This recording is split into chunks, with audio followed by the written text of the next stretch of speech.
האם אתה מקבל יחס טוב? למה הגעת לפה? טוב לך? מה התחושות? מה החוויות שלך? האם אתה ממליץ? שלום.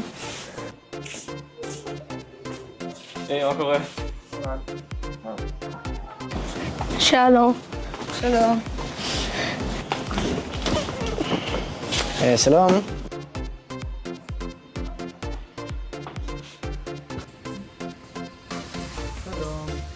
אהלן. שלומכם. אני עידו כהן, בן 13, גר במיתר, אני בכיתה ח'. אני איתן פרץ נעים, אני גר בכרמית, אני בכיתה ח', לומד בישיבת מיתר. אני אליה טובול, בכיתה ז', גר בכרמית. אני ארז תפארת, כיתה ז', גר במיתר. אני דניאל שמילה, מכיתה ז'. אני דותן, מכיתה גם ז'. אני מתניה מכיתה ט'. שלום, אני שומפן, גר בכרמל, בכיתה ט'. שלום, אני מיכאל גולדשטיין, גר בסנסנה ותלמיד בכיתה ח'. שלום, אני נגב, גר בכרמית ותלמיד בכיתה ח'. היי, אני אלדר דהן, אני גר במיתר, ואני בן 14 בכיתה ט'. אני מעיין, אני גר בסוסיה. למה בחרת להגיע לישיבת מיתר? חברים שלי, הרבה חברים שלי באו לפה, וגם שמעתי מאח שלי שלמד פה, שזה מקום מאוד טוב, שהאווירה טובה, אז מאוד שמחתי להגיע לפה, והגעתי לפה ולא הצטערתי שהגעתי לפה.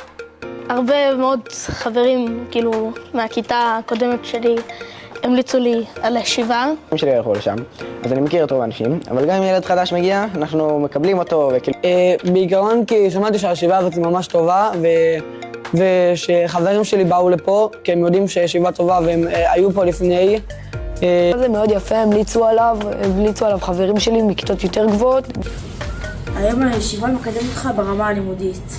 כן, חד משמעית. אתה לומד פה הרבה, יש לך, שוב, המון מוטיבציה. לא יותר מצליח עכשיו, הציונים שלי השתפרו ברמה מטורפת, וזה 40, 60 נקודות, וזה כיף כאילו שפשוט עוזרים לך, זה דברים שקשים לך בלימודים. כן, ישיבה מקדמת ברמה הלימודית.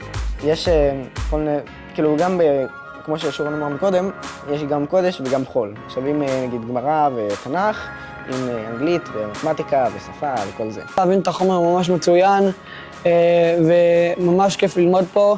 כיף להגיע הביתה ולעשות שיעורי בית בידיעה שתודד את החומר, וזה עובר לך קל וחלק להבין את החומר. לדעתי אני מרגיש שהישיבה מאוד שמה דגש על שתי דברים. חשבון ואנגלית, שהם לדעת הרבה מאוד בתי ספר, אחד המקצועות הכי חשובים. וגם באותו זמן היא מצליחה לשים גם על מקצועות קודש. מה היית רוצה לשפר בישיבה? את המפתח בארון קודש. פשוט צריך לשפר את הדבר הזה. אנחנו שנינו גבאים, אוקיי? לא יכול להיות שאנחנו צריכים לסובב את המפתח לכיוון שבדרך כלל לא מסובבים אותו, זה לא הגיוני. ויש צ'ופצ'יק שצריך להכניס אותו הפוך, ואז ללחוץ על הסורגים רק כדי שיהיה אפשר לפתוח אותו. זה לא אפשרי. אני צריך לפרוס לכל מיני מקצועות, כאילו לא ללמוד הרבה גמרא וקצת תנ"ך, ללמוד כאילו קצת גמרא, קצת תנ"ך, קצת משנה, קצת כתובים. שיהיה כאילו יותר שיעורי אנגלית ולשון. כי הגוף נפש זה דבר מאוד טוב שם בישיבה, ובשנה האחרונה זה טיפה כאילו התחלש וזה מאוד באסה כאילו. מה היחס של הצוות לתלמידים? יחס טוב, יחס חם ואוהב כאילו. מתחשבים בך, רואים שאתה צריך עזרה בלימודים, לוקחים אותך לפרטני. יש יחס אוהב.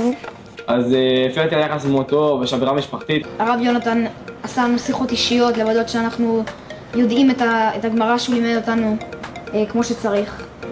וזה באמת משהו מאוד מורגש. פה נותנים יחס, ראו שהיה לנו קשה בחשבון אנגלית, חילקו אותנו בשתי קבוצות כדי שיהיה יותר קל ללמוד. עכשיו בגמרא אפילו עומדים לחלק אותנו לשתי קבוצות, רק כי ראו שהכיתה טיפה מתקשה. אם אתה למשל מתקשה במשהו, אז אתה יודע שאתה יכול לגשת אליהם, שהם יעשו לך פרטני ויעזרו לך בכל מה שהם יכולים. הצוות פה מאוד איכותי. כל המורים עוזרים לכל התלמידים, ונגיד, התלמידים יכולים שיהיה להם שיח עם המורה בצורה אישית.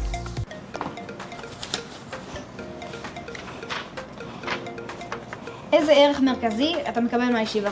זה שמקבל מהישיבה זה המקום. יש פה מקום של הקשבה, מבחינת המורים והחברים, יש פה מקום של כאילו דיבור המורים, עם זה, יש פה מקום של ערך, כאילו, כאילו מעריכים את ההשקעה שאתה עושה בלימודים.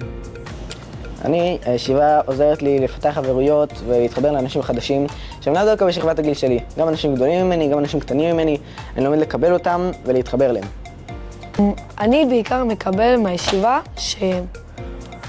שכאילו יש מקצועות רגילים ויש מקצועות קודש. מקצועות קודש כאילו נותנים להם הרבה יותר דגש פה, מה שגורם לך לחשוב שגורם לך להבין שהם יותר חשובים. כמו בשם, כאילו מתחת לשם של הישיבה, כתוב תורת חיים ואהבת חסד. מה החוויה שלך מהתוכנית החברתית בישיבה? האמת, מאוד שמח. הטיולים והמסע מחנך הם דברים שמאוד מגבשים את הכיתה ואת הבית ספר בכללי, וגם נותנים לילדים להחליט ולהשפיע על הנושא הזה. במסע מחנך, אז המחנך פשוט... מה זה מסע מחנך? מסע מחנך זה מסע שכל הכיתה הולכת למקום שבו המחנך גר. אתה ישן נגיד בממ"ד שלהם, של הזה, וזה היה גם מצחיק וזה היה כיף, וגם היה לנו הרבה מאוד פעילויות כאילו כיפיות עם החברים שפשוט עזרו לנו הרבה יותר להתחבר כאילו ככיתה. משקיעים בה בטיולים, כיף ללכת לטיולים, כיף ללכת עם חברים לטיולים, משקיעים פה בכל דבר שהם מנסים לעשות, שפעילויות. המסעות הם ממש מגבשים, אבל גם זה שאנחנו בוחרים להחליט אם אנחנו רוצים לתת לפעילות כלשהי או דברים כאלה, ואנחנו מחליטים ואנחנו קובעים, ואנחנו אלה שבתכלס יוצרים את הפעילויות האלה, זה ממש מוסיף.